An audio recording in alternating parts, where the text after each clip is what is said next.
அனைவருக்கும் வணக்கம். இந்த பதிவில் என்ன பார்க்க போகிறோம்னா, அமாவாசை நாளில் பல்லி நம்ம வீட்டில் சத்தம் போடுவது நல்லதா கெட்டதா?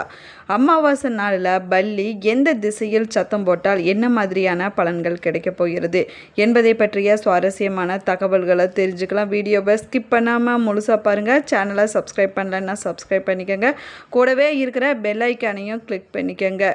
உங்களுக்கு அமாவாசை நாளில் பல்லி நம்ம வீட்டில் சத்தம் போட்டுச்சுன்னா அது நல்ல சகுனமாக சொல்லப்படுதுங்க. குறிப்பாக பார்த்திங்கன்னா மாலை 6 மணிக்கு மேலே பல்லி சத்தம் போட்டுச்சுன்னா அது அதிர்ஷ்டம் மற்றும் நல்ல செய்தியை குறிப்பதாகவும் சொல்லப்படுதுங்க. பொதுவாக பல்லியோட சத்தம் பார்த்திங்கன்னா ஒரு நல்ல சகுனமாகவே சொல்லப்படுதுங்க. குறிப்பாக அமாவாசை நாளில் பல்லி சத்தம் போட்டுச்சுன்னா மங்களகரமானதாகவும் சொல்லலாங்க. இது நல்ல செய்தி மற்றும் அதிர்ஷ்டம் மற்றும் முன்னேற்றத்தை குறிக்குதுன்னு சொல்லலாங்க. பொதுவாகவே பல்லி சத்தம் போடுவது நல்ல சகுனமாகவே சொல்லப்படுதுங்க. குறிப்பாக அமாவாசை போன்ற நாட்களில் அது நல்ல சகுனமாகவும் சொல்லலாங்க. அமாவாசை என்பது ஒரு முக்கியமான நாளாகவும் சொல்லப்படுதுங்க. இந்த நாளில் பல்லி சத்தம் போடுவது ஒரு மங்களகரமான நிகழ்வுன்னு சொல்லலாங்க. அன்றைய நாளில் உங்கள் வீட்டில் பல்லி சத்தம் போட்டுச்சுன்னா வாழ்க்கையில் அதிர்ஷ்டம் மற்றும் செழிப்புக்கான அறிகுறியாகவும் சொல்லப்படுதுங்க. அமாவாசை நாளில் பல்லி சத்தம் போடுவது ரொம்பவே மங்களகரமானதாகவும் சொல்லலாங்க. இப்படி பல்லி உங்கள் வீட்டில் சத்தம் போட்டுச்சுன்னா உங்கள் வீட்டில் மகிழ்ச்சியும் செல்வத்துக்கையும் கொண்டு வரக்கூடிய அறிகுறியாகவும் சொல்லப்படுதுங்க. பல்லி நம்முடைய வீட்டில் எந்த திசையில் சத்தம் போட்டால் என்ன மாதிரியான பலன்கள் கிடைக்க போகிறது என்பதை பற்றி பார்க்கலாம் வாங்க. நம்ம வீட்டில் இருக்கக்கூடிய உயிரினம் தாங்க பல்லி. நம்ம வீட்டை சுற்றி திரியக்கூடிய அந்த பல்லி எழுப்பக்கூடிய சத்தத்தை வைத்து அதன் மீது விழுவதை வைத்து ஜோதிட பலன்கள் பார்க்கப்படுவது வழக்கமாகுங்க. அதே போல் பல்லி எந்த திசையிலிருந்து சத்தங்களை எழுப்புது என்பதை வைத்து பலன்கள் கணிக்கப்படுதுன்னு சொல்லலாங்க.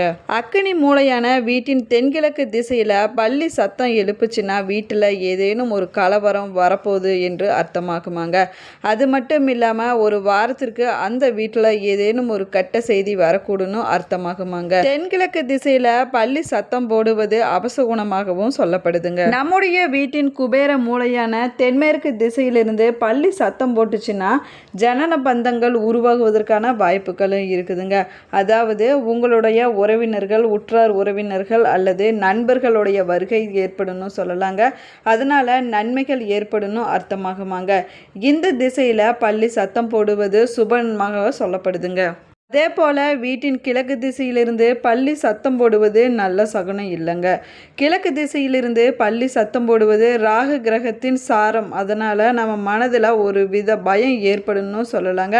அது மட்டும் இல்லாமல் அபசகுண செய்திகள் வரக்கூடும் என்பதால் கிழக்கு திசையில் பல்லி சத்தம் போடுவது நல்லதில்லைங்க. வாயு மூலையான வடக்கு திசையிலிருந்து பல்லி சத்தம் போட்டுச்சுன்னா மிக நல்ல பலன்கள் கிடைக்க போகிறது என்று அர்த்தமாக்குமாங்க. உங்கள் வீட்டில் சுப செய்திகள் தேடி சொல்லலாங்க. அது மட்டும் இல்லாமல் வீட்டில் சுப காரியங்கள் நடக்குங்க. அதே போல் பல்லி வடக்கு திசையிலிருந்து சத்தம் போட்டுச்சுன்னா சுப நிகழ்ச்சிகள் அல்லது நல்ல காரியங்கள் நடக்க போகிறது என்று அர்த்தமாகுமாங்க. தென்மேற்கு திசையிலிருந்து பல்லி சத்தம் போட்டுச்சுன்னா உறவினர்களால் நல்ல பலன்கள் கிடைக்க போகிறது என்று அர்த்தமாகுமாங்க. அது மட்டும் இல்லாமல் உறவினர்கள் வருகை இருக்குன்னு சொல்லலாங்க. மேற்கு திசையில் பல்லி கத்துச்சுன்னா கடன் நோய்கள் வரப்போகிறது என்று அர்த்தமாகுமாங்க.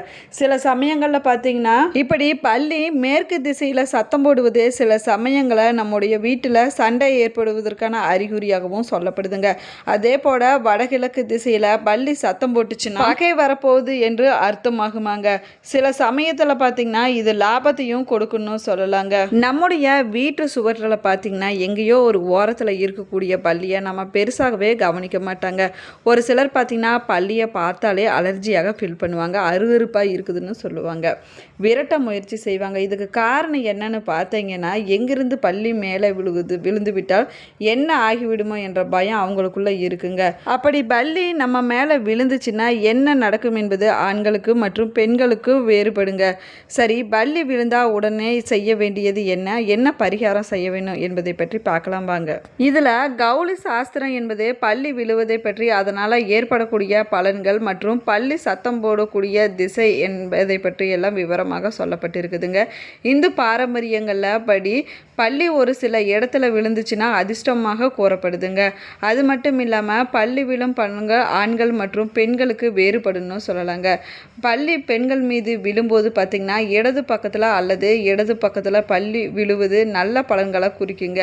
ஆனால் சிலருக்கு பார்த்திங்கன்னா பல்லி மேலே லேசாகப்பட்டு விழுந்தாலோ பயம் ஏற்படுங்க. அந்த நிலையில் என்ன செய்ய வேணும்னு பார்க்கலாம் வாங்க. பல்லி நம்ம மீது விழுந்த உடனே உடனடியாக எந்த இடத்துல பல்லி விழுந்துச்சு என்று பல்லி விழும் பலனை பார்ப்பங்க.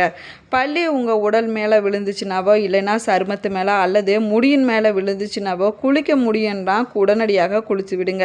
இல்லைன்னா பல்லி விழுந்த இடத்த கழுவி கொள்ளுங்க. அதே போல் பல்லி விழக்கூடிய பலன் பார்த்திங்கன்னா எதிர்மறையாக கூட காணப்படலாங்க.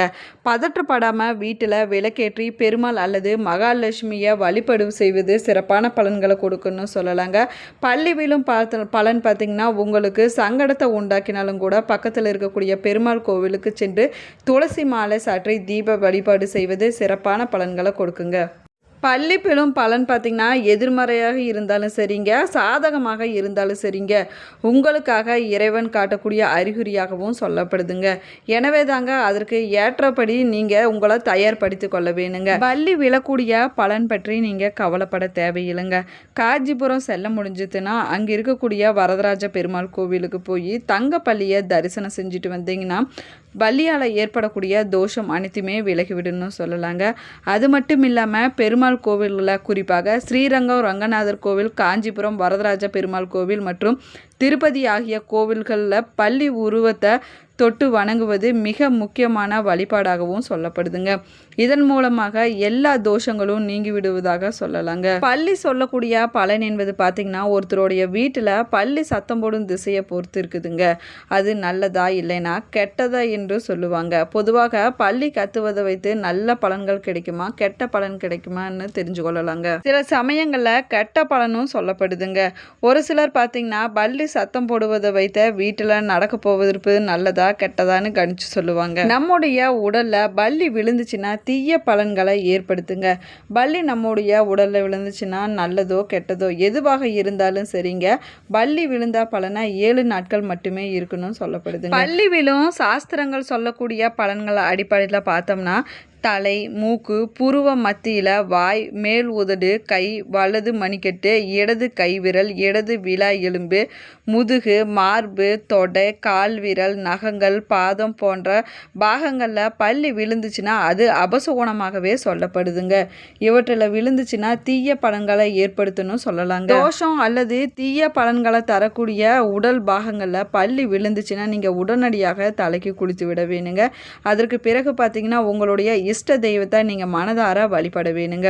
அதே போல் வீட்டிற்கு பக்கத்தில் இருக்கக்கூடிய சிவன் மற்றும் பெருமாள் கோவிலில் அல்லது விநாயகர் கோவிலுக்கோ போய் வழிபாடு செய்வது ரொம்பவே நல்லதுங்க. அப்படி செல்ல முடியாதவங்க வீட்டிலேயே விளக்கேற்றி வைத்து கூட வழிபாடு செய்யலாங்க. இஷ்ட தெய்வத்துக்குரிய மந்திரங்களை தொடர்ந்து உச்சரித்து வருவதால் தீய பலன்கள் குறைந்து நன்மைகள் அதிகரிக்கணும் சொல்லலாங்க.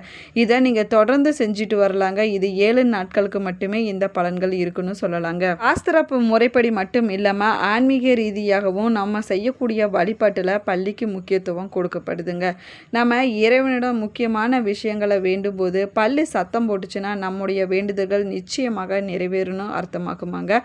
அதே போல் கடவுள் ஒப்புதல் அளித்து விட்டார் என்று அர்த்தமாகுமாங்க. அதே போல் நம்முடைய வீட்டில் இருக்கக்கூடிய பல்லிகள் கத்தக்கூடிய நேரம், திசை ஆகியவற்றை பொறுத்து பலன்கள் மாறுபடணும் சொல்லலாங்க. அதே போல் பல்லி நம்முடைய உடலில் விழுவதற்கு பலன்கள் இருக்குதுங்க. இது ஆண் பெண் அனைவருக்குமே ஒன்றாகத்தாங்க இருக்கு என்றாலும் கூட நமது உடலில் இடப்பக்கம் வலப்பக்கம் என்பதை பொறுத்தே பலன்கள் மாறுபடுதுன்னு சொல்லலாங்க. அதே போல் பல்லி நம்முடைய தலையில் விழுந்துச்சுன்னா அது நல்ல சகுனமாக சொல்லப்படுவதில்லைங்க. குறிப்பாக ஜோதிட சாஸ்திரப்படி பார்த்தோம்னா இது துரதிர்ஷ்டம் அல்லது கலகம் போன்ற பிரச்சனைகளுடைய அறிகுறியாகவும் சொல்லப்படுதுங்க. ஆனாலும் எந்த பகுதியில் பல்லி விழுகிறது என்பதை பொறுத்து அதன் பலன்கள் மாறுபடணும் சொல்லலாங்க. நம்முடைய உடல்ல வலது பக்கத்தில் பல்லி விழுந்துச்சுன்னா கலகம் அல்லது குடும்பத்தில் பிரச்சனை வரப்போகிறது என்று அர்த்தமாகுமாங்க. அதே போல இடது பக்கத்தில் பல்லி விழுந்துச்சுன்னா துன்பம் அல்லது துரதிர்ஷ்டம் வரப்போகிறது என்றும் அர்த்தமாகுமாங்க. நம்முடைய நெற்றியில் வலது பக்கத்தில் பல்லி விழுந்துச்சுன்னா லட்சுமி கடாட்சகம் அதாவது செல்வம் கிடைக்க போகுதுன்னு சொல்லலாங்க.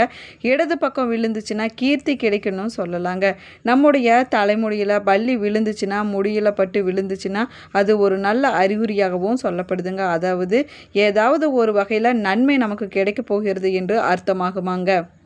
அதே போல் நம்முடைய உச்சி மண்டையில் பல்லி விழுந்துச்சுன்னா உடல்நல பாதிப்புகள் ஏற்படலான்னு சொல்லலாங்க. இந்த பதிவு உங்களுக்கு பயனுள்ள தகவல்களை கொடுத்துருக்குன்னு நினைக்கிறேன். இந்த பதிவு உங்களுக்கு பிடிச்சிருந்தால் லைக் பண்ணுங்கள், ஷேர் பண்ணுங்கள், கமெண்ட் பண்ணுங்கள். இன்னும் சேனலை சப்ஸ்கிரைப் பண்ணாமல் இருந்தீங்கன்னா சப்ஸ்கிரைப் பண்ணிக்கோங்க. கூடவே இருக்கிற பெல் ஐக்கானையும் கிளிக் பண்ணிக்கோங்க. Thank you friends.